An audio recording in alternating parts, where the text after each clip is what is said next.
வணக்கம். இன்றைய முக்கிய செய்திகள்.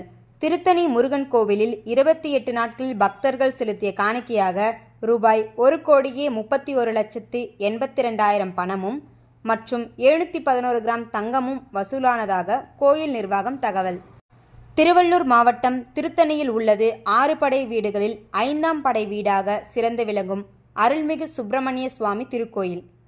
இக்கோயிலுக்கு தமிழகம் மட்டுமின்றி ஆந்திரா, கர்நாடகா, கேரளா என பல்வேறு மாநிலங்களிலிருந்து முருகப்பெருமானை வழிபட்டு செல்கின்றனர்.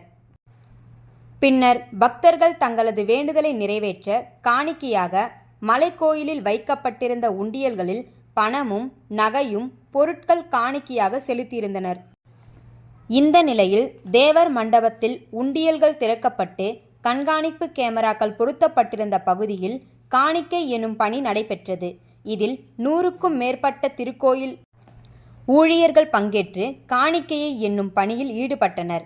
அதன்படி 28 நாட்களில் பக்தர்கள் உண்டியல் செலுத்திய காணிக்கையாக ரூபாய் 1,31,82,988 ரூபாய் பணமும் 711 கிராம் தங்கமும் 8,880 கிராம் வெள்ளியும் ஆகியவை காணிக்கையாக செலுத்தியிருப்பதாகவும் கோயில் நிர்வாகம் சார்பில் தெரிவித்தனர்.